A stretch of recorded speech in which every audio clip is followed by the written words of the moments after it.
沈师傅，我们古镇现在遇到点麻烦，需要您老出山帮我们一把。当初你们把灯笼拆得七零八落的时候，我就已经告诉过你后果了。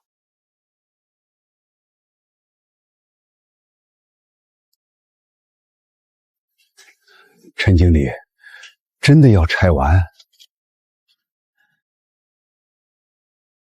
沈师傅，要提升古街的整体形象，这些旧东西确实有点跟不上时代了。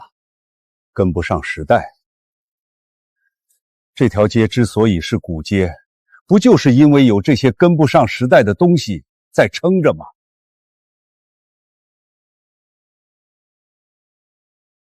沈师傅，我懂您的感情，但现在的游客，尤其是年轻人，都喜欢新潮的亮堂的东西，咱们也得考虑商业发展，得吸引人流。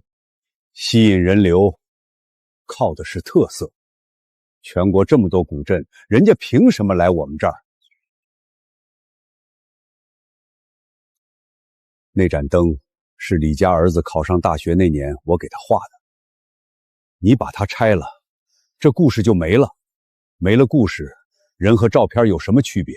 沈师傅，您是手艺人，讲的是情怀；我是生意人，我看的是报表。游客少了，情怀也当不了饭吃嘛。你把这些都拆了，镇子的魂儿就没了。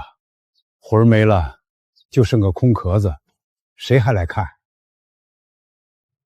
您放心，拆下来的这些品相好的，我们会放进博物馆里，这也是一种传承嘛。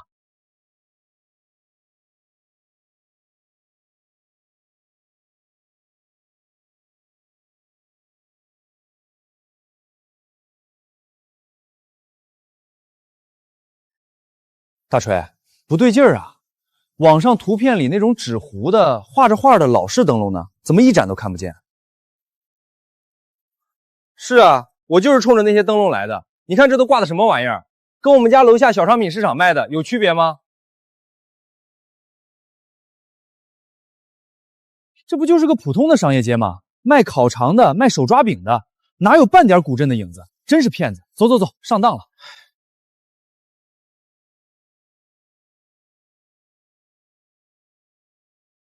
两位先生，怎么刚来就要走啊？是不是有什么不满意的地方？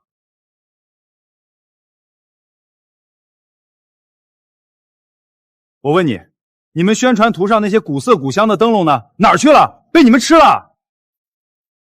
先生，您说的是我们的传统灯笼吧？这个为了防火安全和统一管理，我们对景观进行了一些现代化的升级。但我们古镇的文化底蕴是很深厚的，而且我们把传统手艺用一种更高科技、更沉浸的方式保留了下来。两位有没有兴趣体验一下？怎么个高科技法？用无人机放孔明灯吗？比那个还厉害！我们斥巨资打造了古灯笼艺术馆，通过最先进的 VR 技术，让您亲手在虚拟世界里扎一个属于自己的灯笼。体验感超棒的，我给二位打个折。VR 扎灯笼，我再问一句，那虚拟世界里的竹子是老师傅亲手劈的吗？那桐油闻着有味吗？这个它就是个体验项目。行了，大锤，别为难人家了，人家上班也不容易。兄弟，谢了，我们就不体验了。我们大老远跑来是想看点真东西，不是来戴个头盔玩游戏的。走了。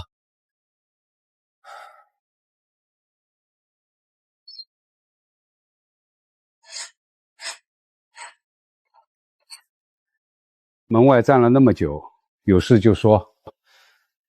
沈师傅您好，我叫周燕，我想跟您学做灯笼。不教。沈师傅，我回去吧，我这里没什么好学的。沈师傅，我对传统灯笼非常感兴趣，我查了很多资料，知道您是这附近唯一还掌握着全套古法手艺的师傅。我不是一时兴起，我是真心想学。真心？现在的年轻人嘴里说的真心，比院子里晒的竹皮还廉价。沈师傅，您可以给我一个机会，让我证明给您看。我问你，你见过这镇上以前挂的那些灯笼吗？我见过。去年元宵节，我来这儿旅游，那灯笼各式各样的，从镇东的牌坊一直挂到镇西的古桥，有走马灯、莲花灯，还有那种特别大的，上面画着鱼跃龙门的方灯。那你现在看看，还有吗？一盏都没有了。灯笼换成了塑料壳子的，一按开关，五颜六色，闪得人眼花。谁还记得那些竹子和纸糊出来的东西？东西都没了，手艺留着还有什么用？学来做什么？不是的，正因为快要消失了，才更应该有人把它继承下来。你们这些年轻人，用惯了手机，看惯了短视频，心都浮在半空中，让你们坐在这里，花上10天半个月做一盏灯，你们坐得住吗？你们只会觉得枯燥，最多3天，新鲜劲儿一过，人就跑了。我这10几年，见过太多像你这样找上门来的人了。沈师傅，您说的都对，我的心现在可能确实是浮躁的，但是我想把它沉下来，我不想让那些灯笼都成为回忆，我想亲手做出一冷来。您不愿意教，没关系，我可以在您这儿打杂，劈竹子、扫地，什么都行。我不要工钱，只要您允许我待在这里，看着您做。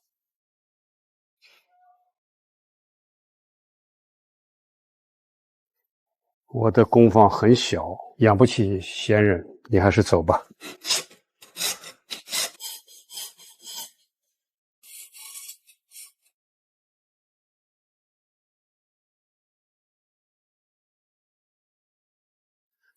陈经理，不好了！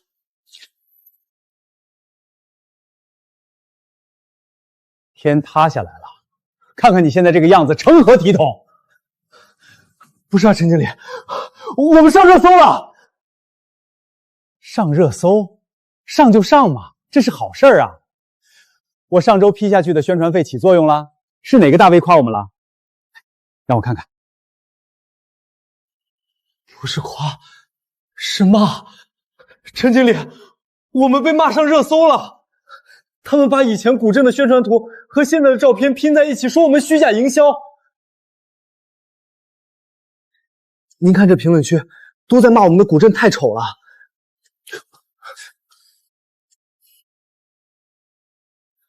经理，手机，我的。我什么时候虚假宣传了？那些旧灯笼的照片是去年的，我只是没来得及换。我们的灯笼这么安全、明亮、有格调。网上这些人都这么没眼见。您说的没错。公关部的干什么吃的？让他们去删帖，去限流，找水军去把评论刷回来。已经联系了，但是视频传播的太快了，根本删不过来。废物，头都是废物！既然压不住，那就干脆别压了。啊？他们不是想看灯笼吗？好啊，那我就让他们看个够。你现在就去把那个老顽固沈望山给我请过来，我们把做灯笼的人直接摆在他们面前，看他们还有什么话说。可是沈师傅他上这次不一样，他不是自诩手艺传人，怕手艺失传吗？现在就是最好的机会，把他请出来，让他当一个活招牌，这不比任何宣传都有用？花多少钱都行，必须把他给我请到古镇里来。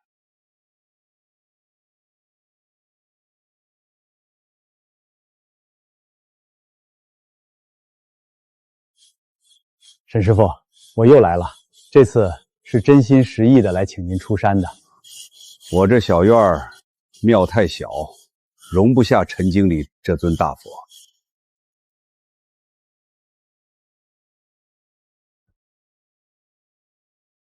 沈师傅，咱们明人不说暗话，这个数是您的年薪。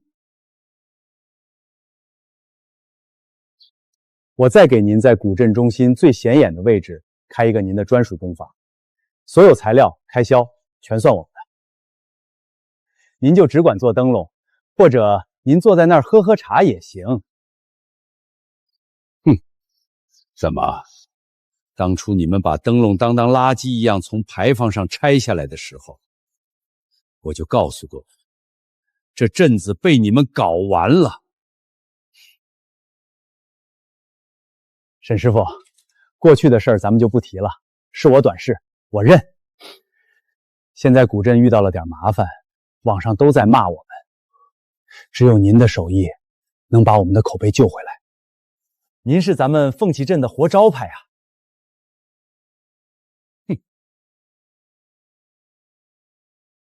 活招牌，说的好听，把我当猴耍呢。我的手艺是传家吃饭的本事，不是你们装点人面的工具。我再说一遍，滚！带着你的臭钱，马上从我眼前消失！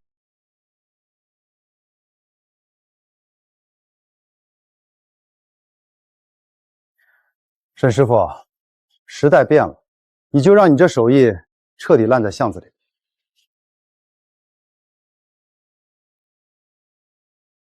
还有你，也给我走！你们都是一丘之貉。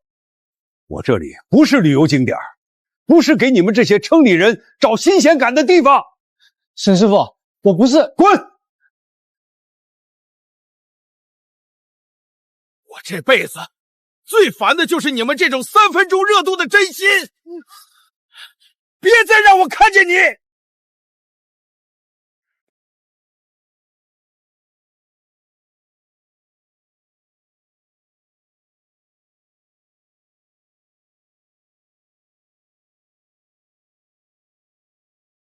不能就这么干等着，得做点什么。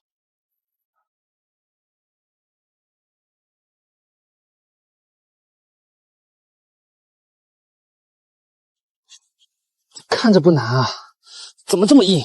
不对，角度不对。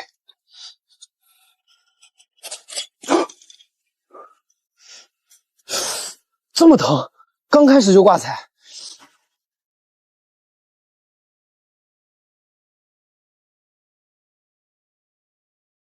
我还不信了。蠢货，用那种刀是想把手指头当竹子一起削了吗？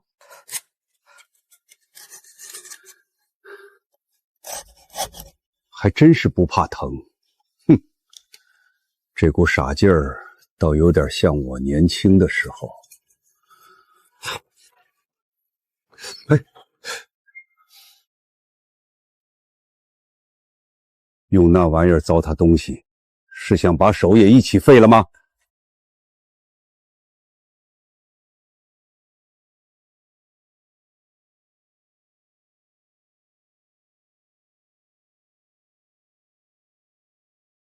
这是有机会了。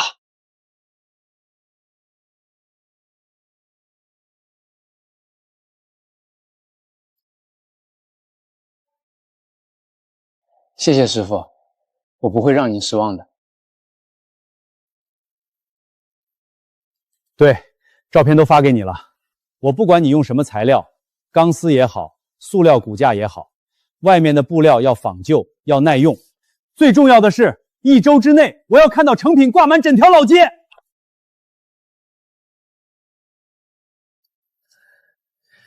陈经理，您一晚上没睡啊？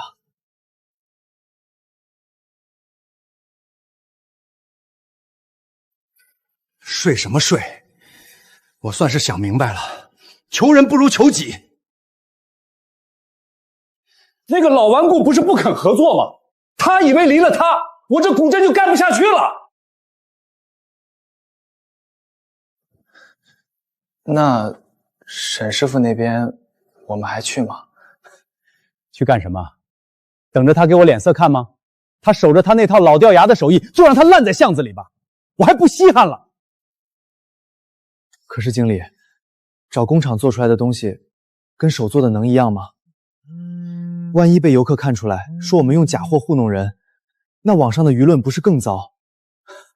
小李，你太高看现在的游客了。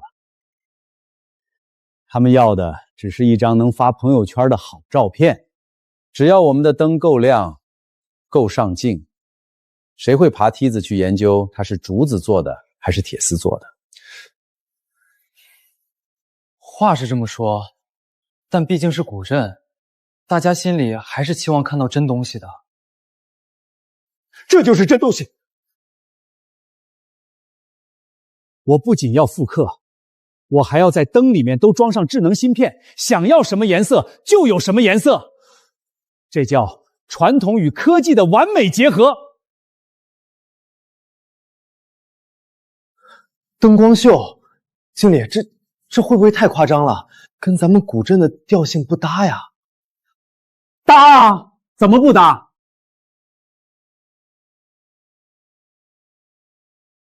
走，跟我去盯一下施工队，先把街上那些碍眼的旧电线都给我埋到地下去。1周后，我要让所有人都来见识一下我们全新的凤栖古镇。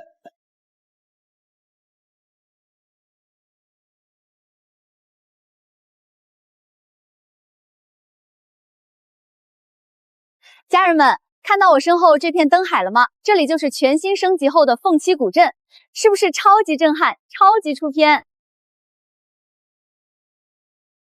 看见没有？这就叫专业，比网上那些只会骂人的喷子强多了。今天我就要让所有人看看，什么是真正的古镇新风尚。宝宝们，接下来就是见证奇迹的时刻，这里的灯笼可不是普通的灯笼哦。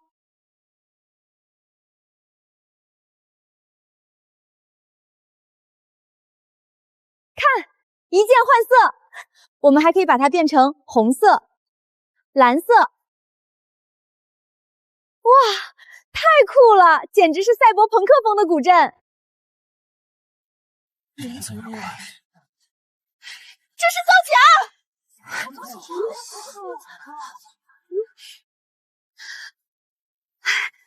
家人们别急啊，这个只是其中一个模式，它也有正常的暖光模式的。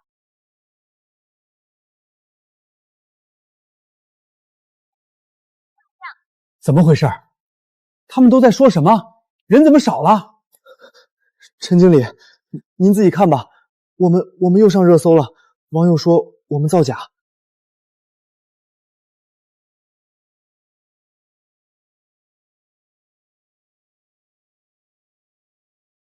喂，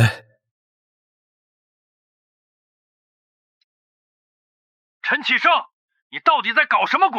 项目的口碑已经彻底崩了。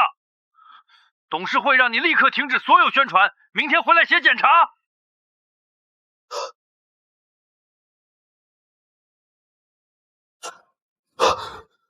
陈经理，陈经理，来人啊！小李，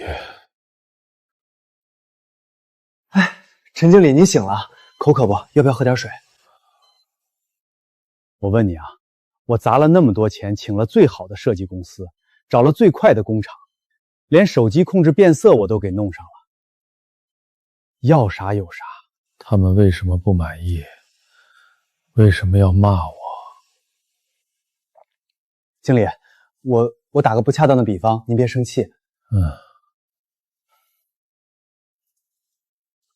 这事儿吧，就跟下馆子差不多。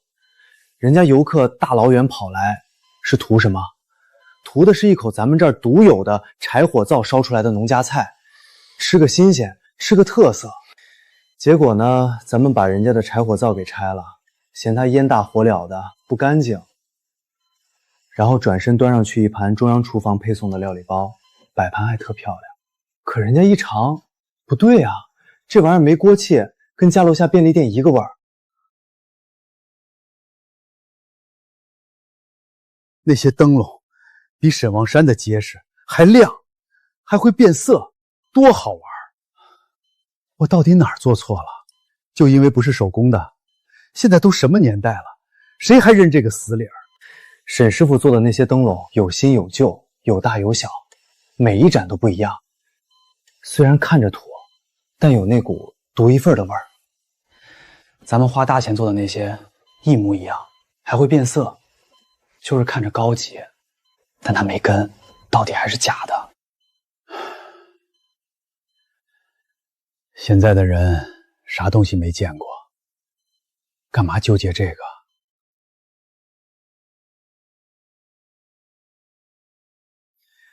游客们大老远跑来，就为了看点不一样的东西，看点有年头、有故事、有人气儿的东西。结果咱们给人家看的，还是那些到处都能见到的工业品。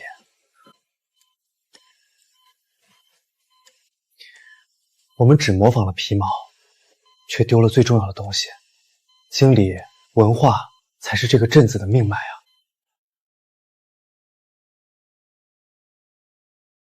文化是命脉。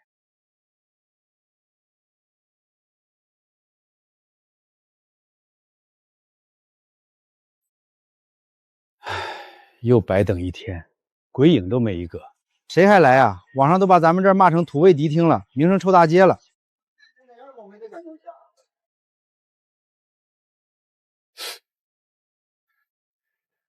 小燕，我是不是太犟了？师傅，您说什么呢？这事跟您没关系。怎么没关系？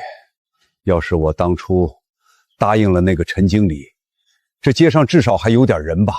现在这样跟死了一样。我这手艺守着还有什么用？是不是我把大伙儿的饭碗都给砸了？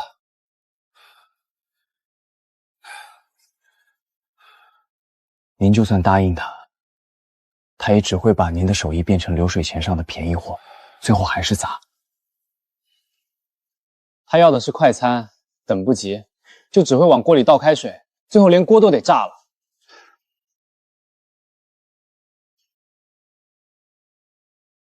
可佛跳墙没人吃，最后也得馊在锅里。哼，我怕呀，怕这手艺真的在我手里断了根儿。师傅，馊不了。好东西放多久都是好东西。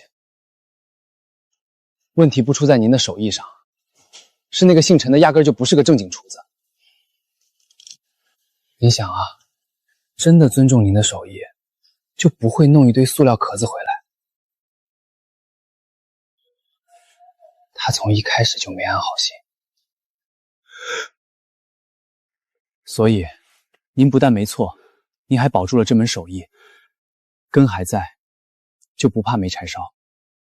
是他们自己把灶台拆了，引不来火，赖不着咱们的柴火不好。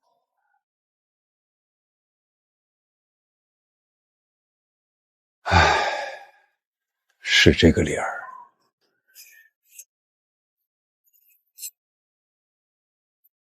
师傅，好像有大车开进来了。陈经理，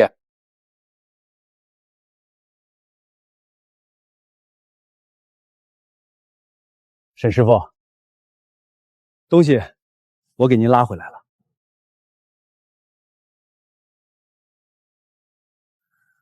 陈经理，这是什么意思？废品回收站不要，又给我送回来了？我承认，我的方法错了。我以为用新的标准化的东西去替代旧的是进步，但市场告诉我，我错了。游客不买账，这个项目我搞砸了。我们两个目标其实是一样的，都想让这个镇子火起来，只是你的方法是守，我的方法是换。现在证明我的方法是条死路，所以我来找你，是想跟你谈一笔生意。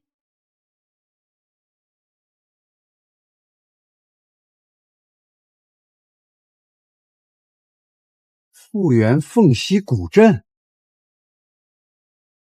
对，把这条街恢复成它本来的样子，把这些灯笼重新挂回去，坏了的就修，缺了的就补。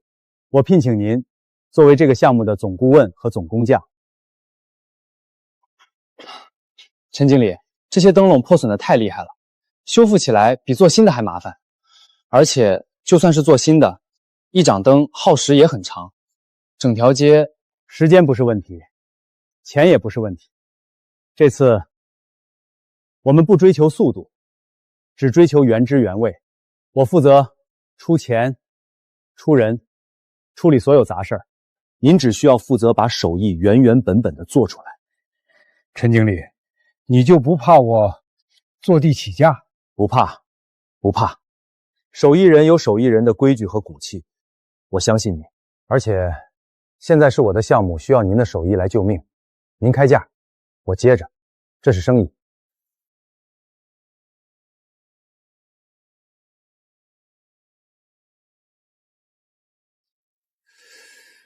修复可以，但是材料必须用我指定的。没问题，您列单子，我派人去采购。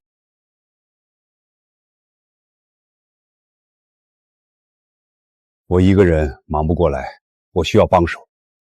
您看上谁，我来谈，工资待遇您定。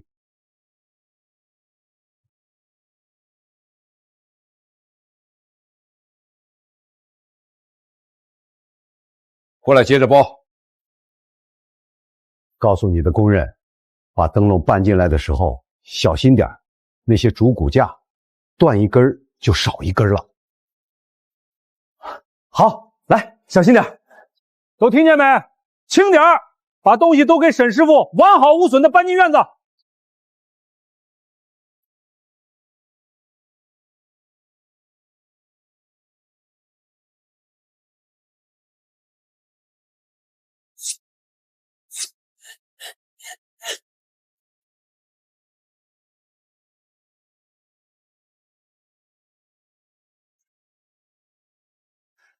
沈师傅，照这个进度，不出1个月，咱们就能把这些小的都弄好。到时候沿街一挂，效果就出来了。这些都是小玩意儿，练手用的。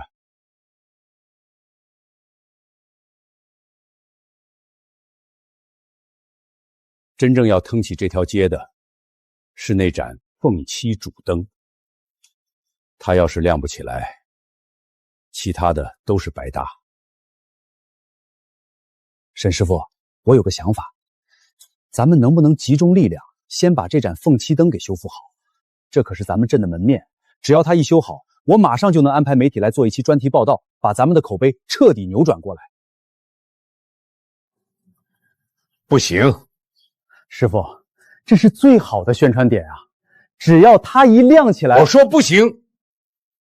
师傅，这主灯的修复是有什么难处吗？这盏灯的精髓在于凤七于无，它的灯光不是死光，而是像有生命一样会缓缓呼吸。要实现这个效果，除了复杂的榫卯结构，还需要一种特殊的灯纸，叫云母纸。这种纸是用我们这儿后山特有的一种云母石磨成粉，混合桑皮浆，用一套已经失传的工艺制成的。我爹当年做这盏灯，用光了最后一张。现在山也封了，工艺也断了，我上哪儿再去找这种纸？不能用别的纸代替吗？现在科技这么发达，找一种透光性好的高分子材料不行吗？或者我们在灯里面装一个微型芯片，用程序控制也能模拟出呼吸的效果啊！胡闹！那是造假。凤七灯的魂儿就在于那天然的光泽和质感。用塑料片和 LED 灯，那和之前那些垃圾有什么区别？你要是敢用假货糊弄，这活我不干了，你另请高明吧。话不是这么说，师傅，您别生气，陈经理也是为了项目着急。陈经理，绝对不能用替代品。这不仅是造假，更是对这门手艺的侮辱。游客们不傻，他们要看的是真东西。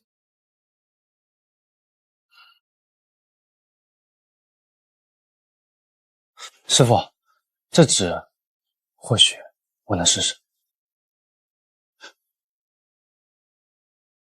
你一个连竹面都削不明白的毛头小子，胡说什么？你知道造纸有多难吗？这失传的工艺，你怎么试？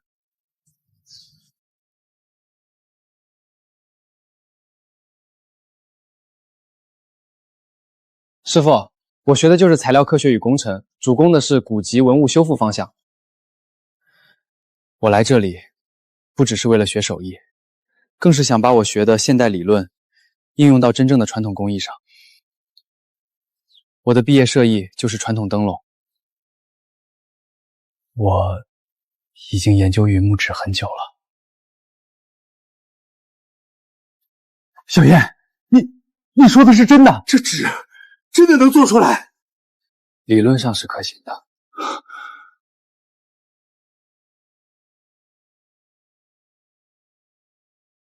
钱、设备、实验室，你要什么我给什么。但数据只是骨架，还需要老师傅帮忙。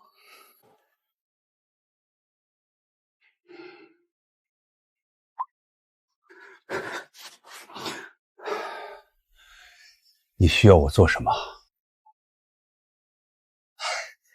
师傅，这事儿还得您亲自出马才行。我这论文就是纸上谈兵，真要干起来，我准蒙圈。我这技术只是个空架子，您那几十年的经验才是真正的核心。没您点头，我这都是瞎掰。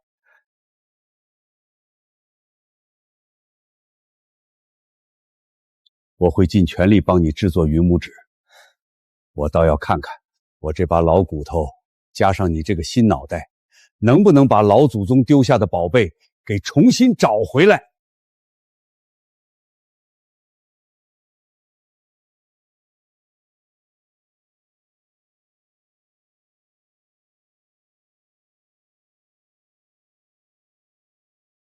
陈启胜，我再问你一次，你的项目进度到底在哪里？我这边看到的财务报表只有大笔的支出，没有1分钱的回报。你是在搞慈善吗？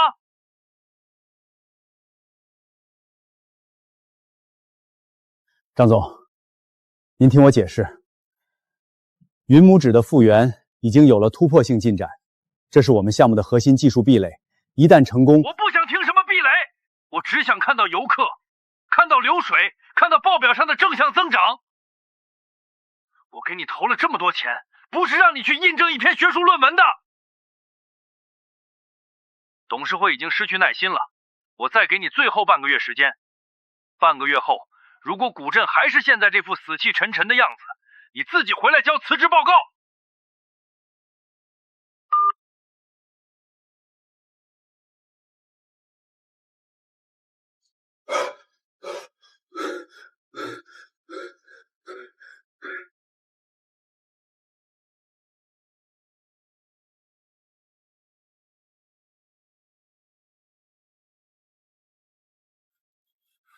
沈师傅，周燕，我们不能再这么等下去了。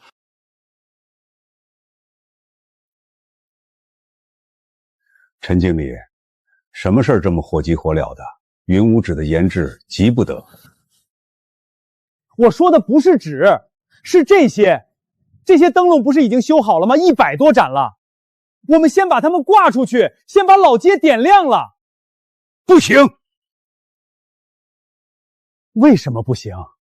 师傅，现在古镇已经快撑不下去了，再没有游客，所有商户都得关门倒闭。我们必须先制造点声势，让外面的人知道我们凤栖古镇还在。我说了不行，凤栖灯街讲究的是一个整字，从街头到巷尾一气呵成。现在缺了主灯，是不完整的。我沈望山的手艺绝不允许以一个残缺的样子展示给世人。这是砸我自己的招牌。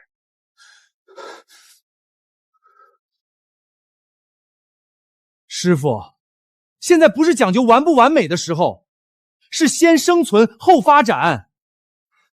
再不挂灯，别说您的招牌，我们整个镇子的招牌都要被砸得稀巴烂了。哼，那是你的事儿，我只管把活儿做到最好。什么时候云母纸做出来，凤溪主灯修复完成，什么时候才能挂灯，一天都不能提前。刘老板，您怎么来了？是有什么事吗？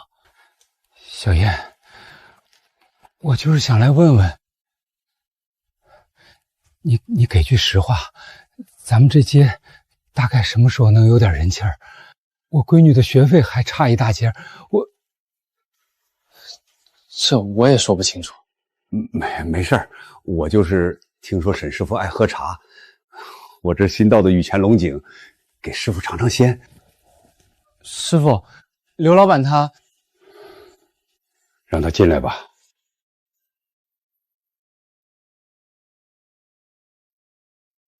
老刘，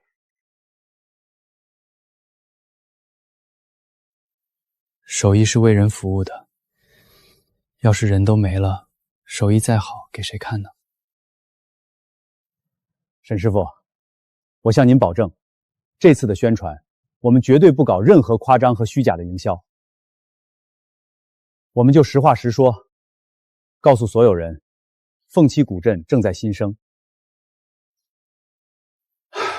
罢了，罢了。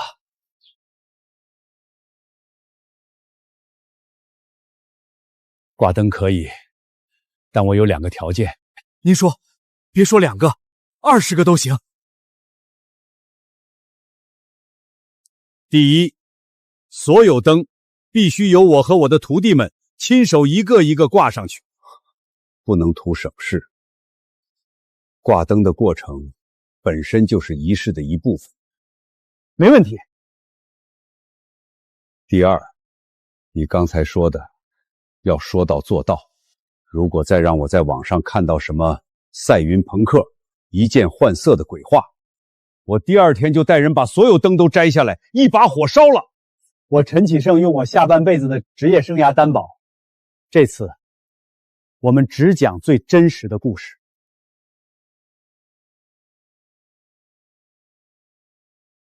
都别愣着了，把家伙事都收拾一下。小燕，你去把修复好的灯笼按接项位置重新编号。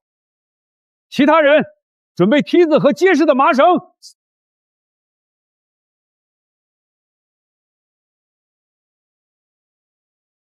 明天之前，我们让凤栖镇活过来。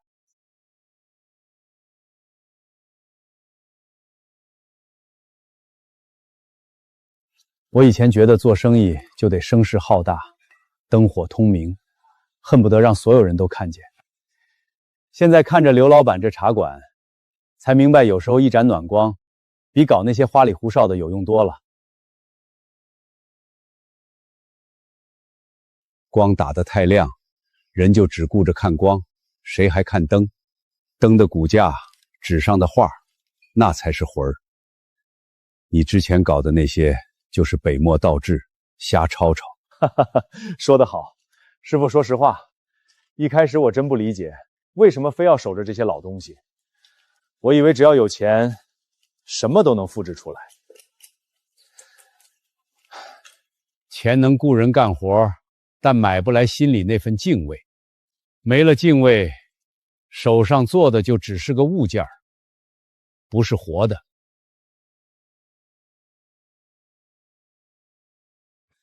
我今天接到总部的电话了，他们夸我了，说这次营销做得很好，说我们把一个烂摊子变成了一个充满希望和故事性的成长型项目。你们这些城里人，嘴里的话一套一套的，坏的说成好的，死马也能说成活马。师傅，您还别说，网上的反响特别好。有个几百万粉丝的旅游博主，昨天专门发了视频夸我们，说在咱们这儿一半是烟火，一半是期待。下面几千条评论，全是给您这手艺叫好的。你又在搞什么名堂？是不是又找人来演戏了？绝对没有。我要是再骗您，您就把这些灯全摘了。这回都是真话。游客们说，他们不觉得这是半成品，反而觉得能亲眼看着这些灯一盏盏亮起来，是种难得的体验，像在见证历史。您看刘老板的茶馆，这1个星期的生意顶得上他过去3个月。东街卖剪纸的李嫂，本来都打算关门不干了，这2天又把铺子开起来了。您这半条街的灯，不光是照亮了路，是实实在在的把大家的日子给盘活了。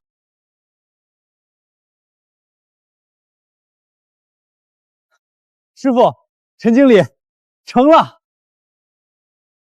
什么成了？咋咋呼呼的。是云母纸的配方。我按您给那本古籍上的法子，调整了桑皮浆和云母石粉的比例。刚做出来的样品，透光和韧性都跟那张旧纸很接近了。路子肯定是对的。真的吗？太好了，周燕。离做出能用的纸还差多远？工艺流程还有很多要优化的。如果顺利的话，至少还需要半个月才能做出第1张成品。半个月足够了，只要有希望就行。半个月太久了，游客们等不了，这条街也等不了。走，回工坊。从今天起，我们睡在实验室里。我要在10天之内看到那盏凤栖灯重新亮起来。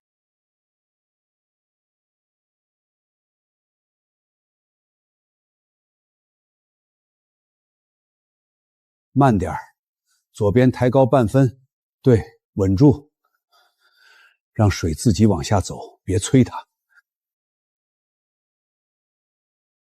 家人们，这就是传说中的云母纸，就在我身后。稳住！凤栖主灯的最后一块拼图马上就位。3天后，咱们一起见证奇迹。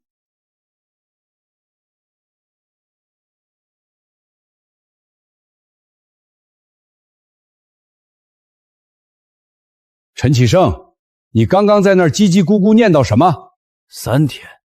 什么3天？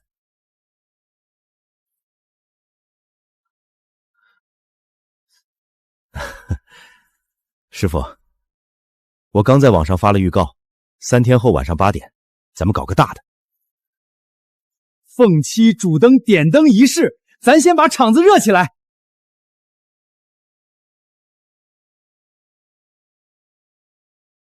你放屁！你耍猴呢，还敲锣打鼓先喊一嗓子。我跟你说过没有，这纸才刚有个影，能不能成事儿还两说。你倒好，直接把大话放出去了。师傅，您别上火啊，我这不是看快成了，给大家伙打打气嘛。再说了，不把时间压死，哪来的动力？我相信您，3天绰绰有余。你懂个屁！你以为这是拿胶水粘窗户纸？这玩意儿比娃娃还金贵，天一潮它就软趴趴的，风稍微大点儿，你这手还没递过去，它就自己裂了。你把日子定死了，是不是还得给老天爷上个闹钟，让他到时候别刮风下雨？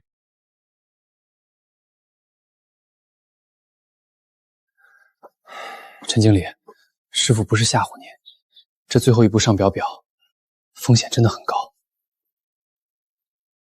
跟做手术似的，一点差错都不能有。我们现在连1张能用的干纸都还没弄出来，万一到时候纸出了问题，或者天气不合适，这事儿真没法硬来了。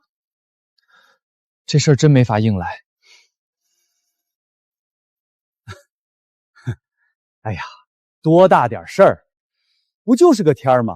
我明儿就叫人来搭个棚子，空调、抽湿机、空气净化器全给它怼上。我就不信了，花钱还解决不了这点破事儿。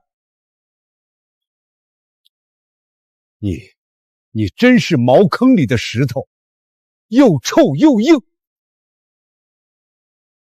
你还是没明白，这活儿靠的是人跟老天爷商量着来，不是你用钱砸出来的。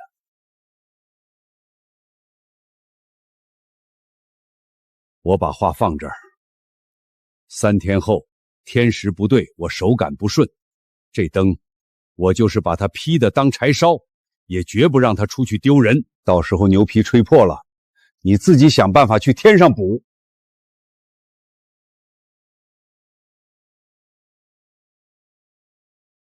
稳住！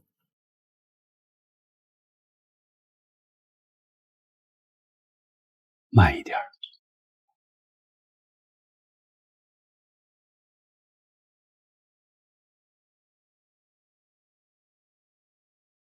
周燕，师傅，要不先吃点东西？人是铁，饭是钢。陈经理，问题比我们想的要复杂。我们用尽了所有物理方法，都只是把它们勉强粘在一起，一旦成型干燥，稍微受力就裂了。古书上只写了合之导之，我按老法子试了一辈子，也只能做出普通的灯笼纸。小燕，咱们是不是真的没戏了？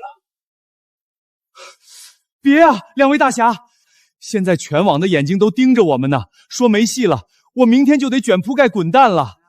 周燕，你不是专家吗？再想想办法，多少钱都行，这不是钱的事儿。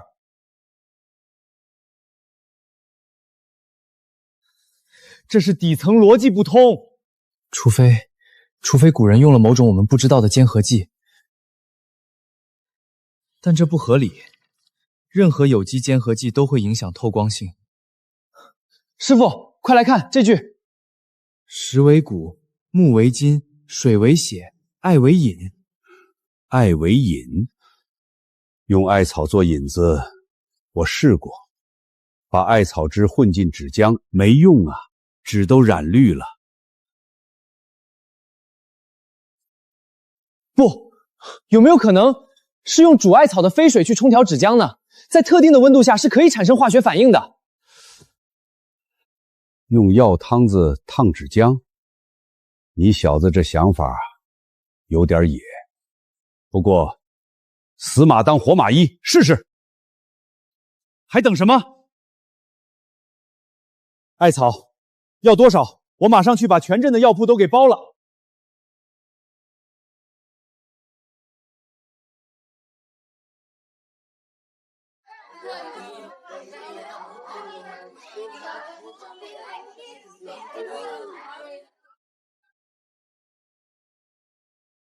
各位朋友，我知道大家都在期待，在这之前，请允许我占用大家1分钟。这几天，我过得像在做梦。我看到年轻人废寝忘食的钻研，老手艺人倾囊相授。他们让我明白，传承并非固守旧物，而是用新的知识，让老技艺重新发光。周小子，你行啊！这纸比我爸做的还好，摸上去又韧又滑，跟绸子似的。师傅，是您的经验救了命，要不是您最后关头提醒我，我们早就失败了。这灯是咱们俩一起做出来的。现在让我们用最热烈的掌声，有请我们这个奇迹的创造者沈望山师傅和周燕为我们点亮凤七。走吧，该我们上场了。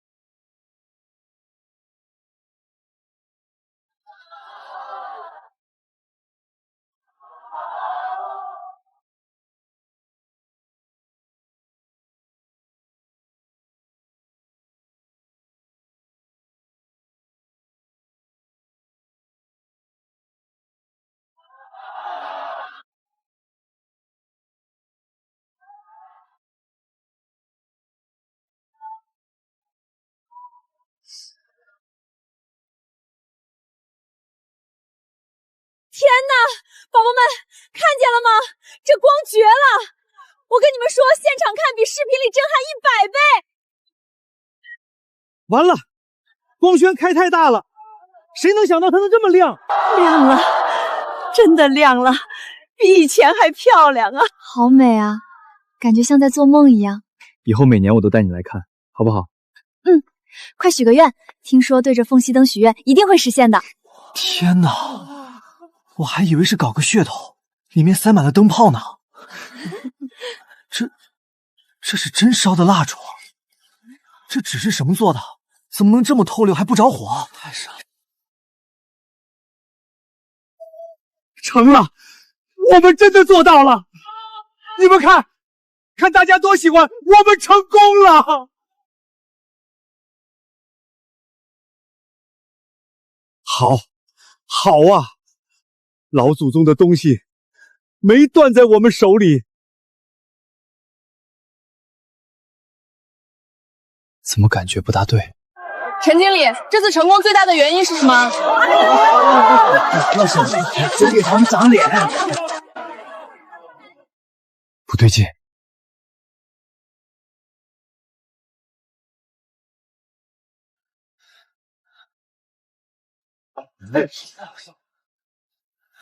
师傅，我有事跟你说。怎么了？我正跟人说话呢。这纸有问题，光太亮了，不正常。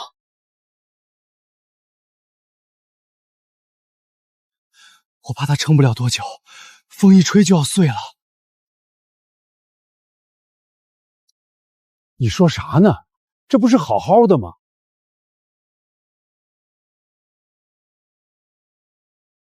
刚才那阵风一吹，灯纸的震动频率太高了。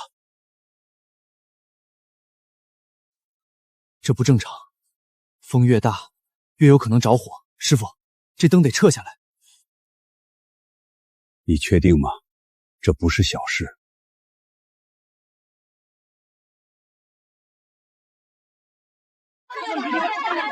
哈哈哈！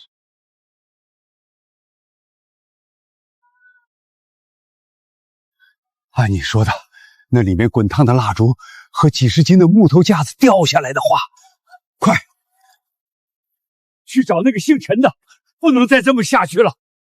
他向世界证明了我们的文化瑰宝拥有无限的生命力。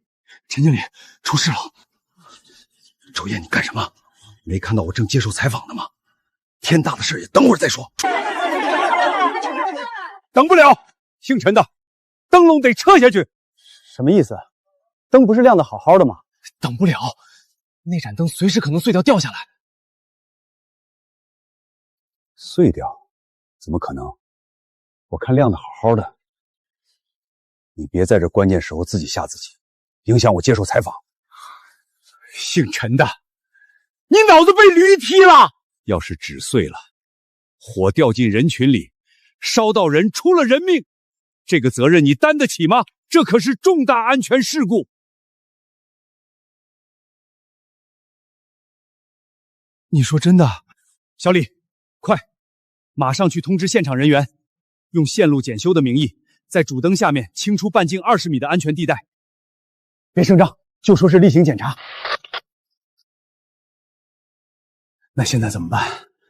直接把它降下来？不行，现在降，动静太大，会引起恐慌。而且我们没有工具，硬来只会让它散架得更快。有了，周燕，你和师傅马上去工坊拿工具，长杆、绳索，什么能用都拿来。小李，你再去找几个信得过的工人，在隔离带外面待命。我来拖住场面。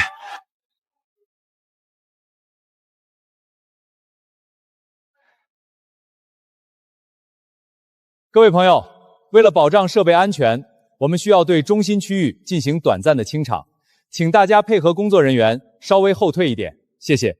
大家往后一点，谢谢配合。怎么回事啊？刚看的好好的，为什么要我们退后？不知道，是不是要放烟花了？找个好位置。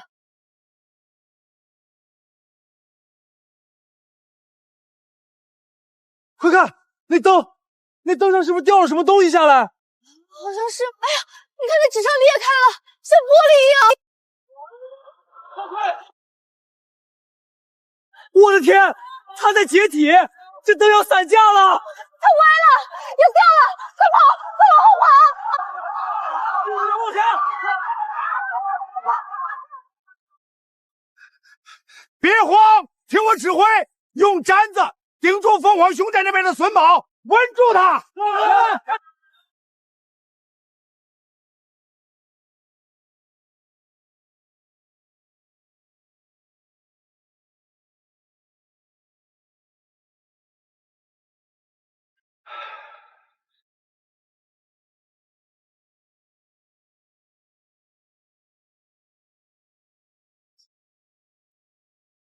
让大家受惊了，很抱歉，我们的点灯仪式以这样一种方式结束。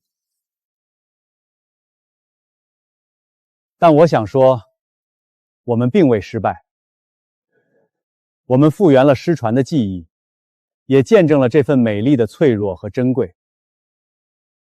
它有生命，绝非流水线产物。今夜，它已然诠释了一切。但这并不是结束，我保证，我们会让一只更坚强、更美丽的凤凰重新在这片夜空中涅槃重生。搞什么啊？说的好听，我开车3个小时过来就看个烂架子，这不就是典型的豆腐渣工程吗？小伙子，话不能这么说，越是手工的东西越有不确定性。我拍了30年照片，见过太多完美的假东西，第一次见到这么不完美但这么真实的失败。吓人了，主办方必须给个说法。很可惜，一个隧道的可能性流星雨量不大。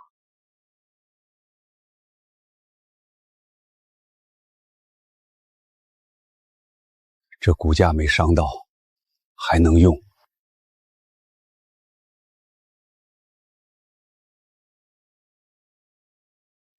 师傅，陈经理，我想，我大概知道下一步该怎么做了。张总，陈启生，你怎么回事？差点出这么大的安全事故，你跟我说舆论反响好？我投了几千万是让你放烟花给我看的吗？就亮了10分钟，你管这叫项目落地？张总，您听我解释，口碑真的扭转了，大家都觉得我们真实。真实个屁！我要游客安全，我要项目能持续赚钱。董事会已经给我打电话了，我告诉你，项目可以继续，但前提是绝对安全。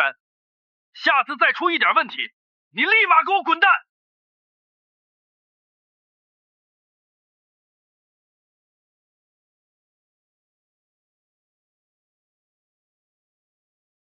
经理，沈师傅和周燕在工坊等您，说是有新想法了。走，马上去。师傅，陈经理，昨晚我算了一夜，问题出在蜡烛上。咱们这纸太特殊了，对温度反应太大。只要还用明火，昨晚的事就还会发生。我们不能再冒险了。对，绝对不能再用明火了，安全第一。周燕，你说的对，我们绝对不能再用明火了。我有个方案。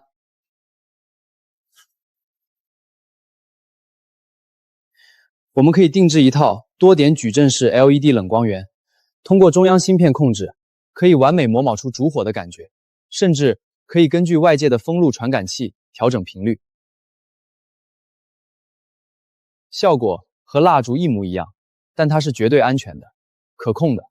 这个好，太好了！周燕，你真是个天才。这才是完美结合呀，师傅，您说呢？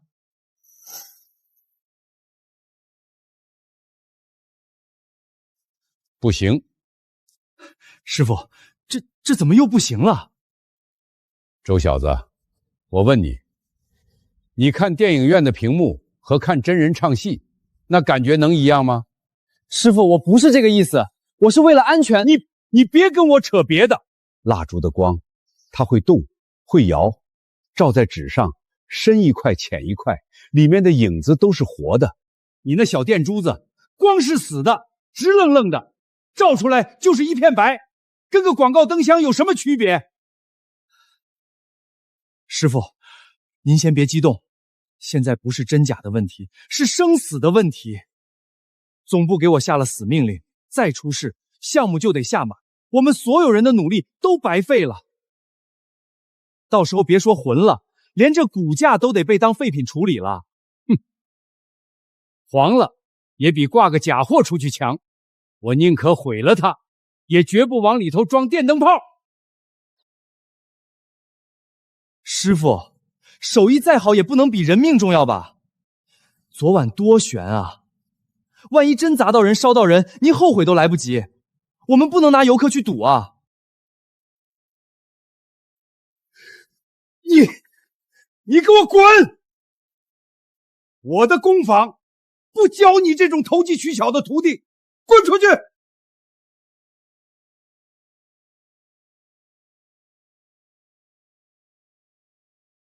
哎，师傅，您别生气啊，小燕也是为了项目好。您看这事儿能不能再商量商量？没什么好商量的，要么用蜡，要么你们就找别人。我上哪儿找别人去啊，师傅？现在只有您能做呀。那就用蜡。真是个倔老头。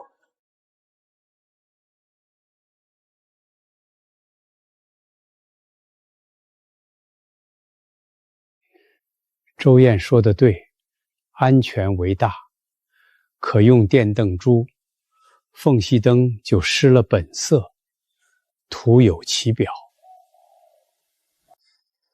可要是不飞，这手艺真烂在我手里了，我怎么去见我爹呀？唉，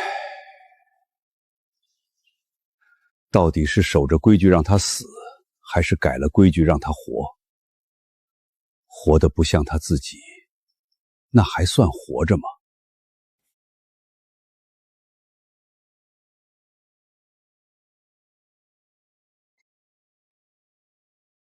师傅，您就这么干坐着也不是个事儿啊。要不我再把周燕叫回来，你们再聊聊。没什么好聊的。他承认他那套是歪门邪道，我就让他回来，不然这事儿就到此为止。可安全问题怎么办啊？总公司那边催得紧，我这……安全重要，老祖宗的规矩就不重要了。我还没入土呢，就想让我自己砸了自己的招牌。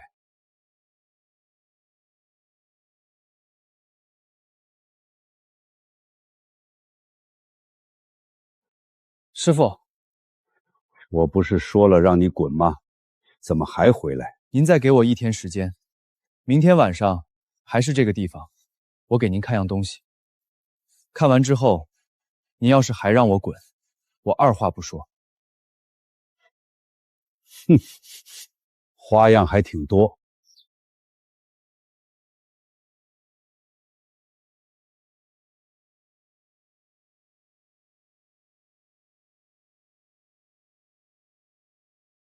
师傅，您是玩了一辈子灯的行家，您给瞧瞧，这2盏灯，哪一盏里面是烧的蜡烛？哼，这有何难？是真是假，我一眼就能看出来。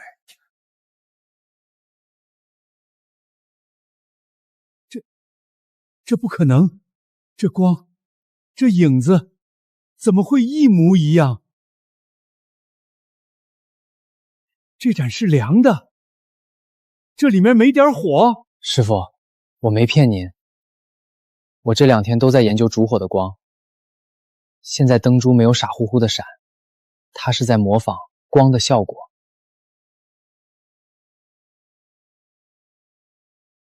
模仿光的效果。师傅，您看这行吗？你个臭小子！你拿我教我的东西来堵我的嘴，我不敢，师傅。我只是不想让您的手艺真的变成一个遗憾。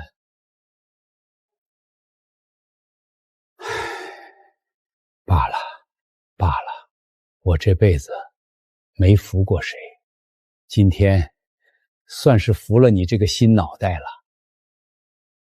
虽然是假的，但做的跟真的一样，比真的还稳当，不丢人。那您的意思是同意了？不然呢？真等着你把我这老骨头送去坐牢吗？把你的图纸和那个什么芯片都拿来我看看。要做，就要做成天底下最真的假货，让谁都挑不出半点毛病来。好的，师傅。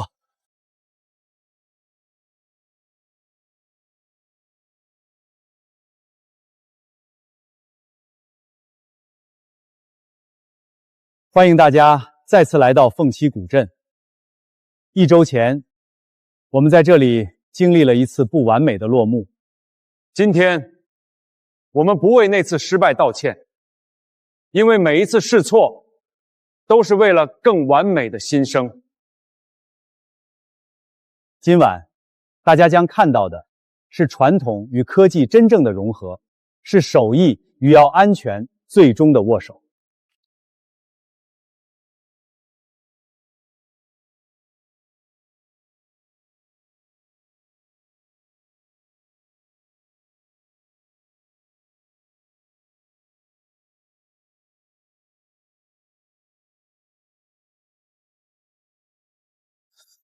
师傅，可以了。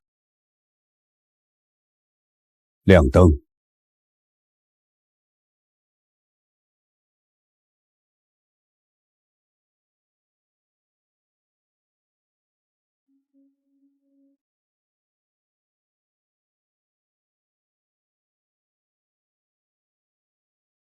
太美了，这光跟活的一样。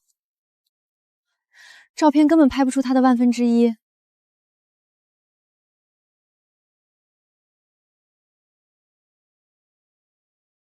这次我们是真的成功了。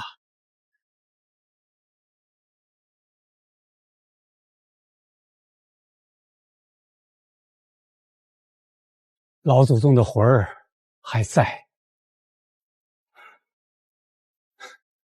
他会一直都在。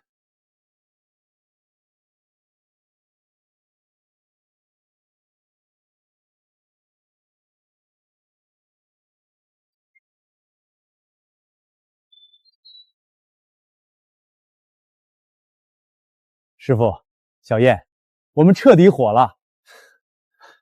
现在所有人都知道，我们凤栖古镇有一盏会呼吸的灯。我今天早上接了10几个电话，都是旅行社要来谈合作的。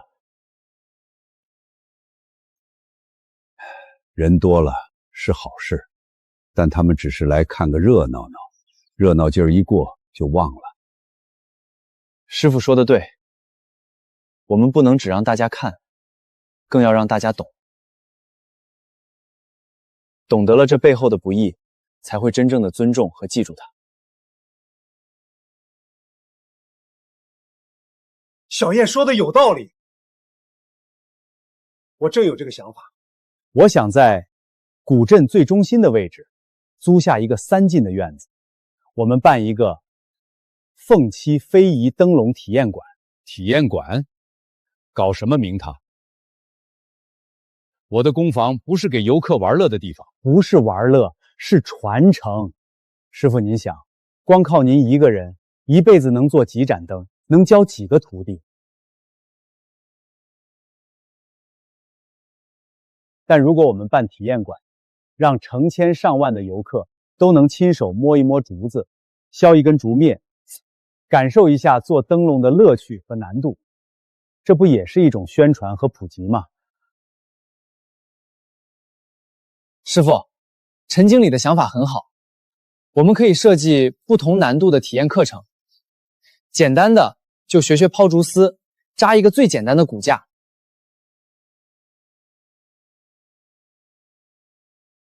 复杂的，可以让他们花上1天时间，在我们的指导下，完成一只小小的宫灯。这能让他们真正体会到这门手艺的价值，而且这也是一个发现人才的渠道。院子要清静，材料要用好的，教就得好好教，不能糊弄人。没问题，您是总顾问，一切都按您的规矩来。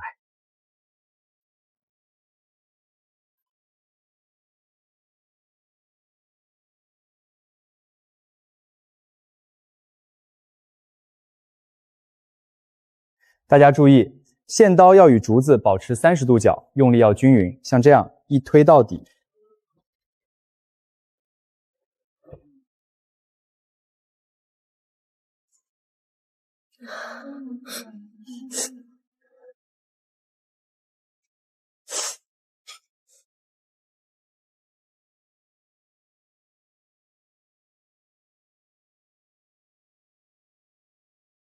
哇！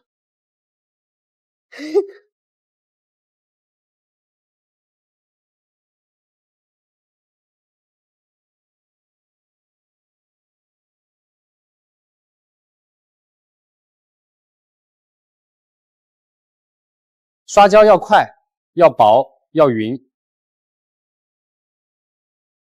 纸贴上去之后，用这个软刷从中心向四周轻轻抚平，不能留一点气泡。看见没？这才是真正的流量，不是靠炒作，是靠实实在在的体验。这些游客回去，每个人都是我们的活广告。经理，您这步棋走得太高了。我听说已经有好几个学美术的学生体验完之后，专门来找沈师傅，说想拜师学艺呢。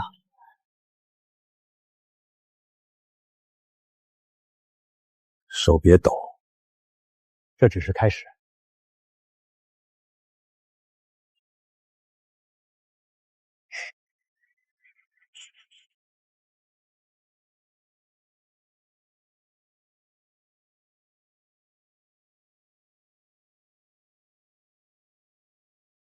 师傅，体验馆那边的课程又爆满了。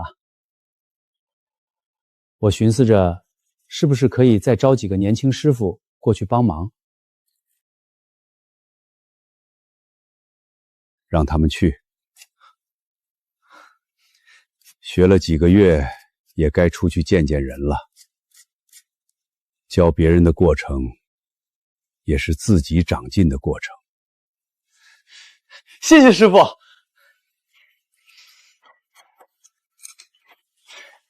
你看，师傅现在比你还会当老板。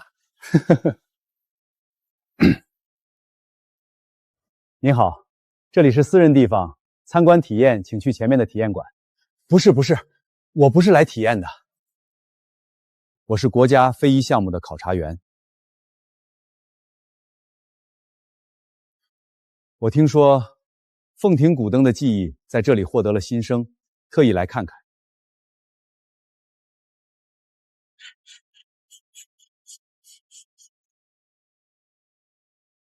它不是新生，它一直都在，只是以前没人看。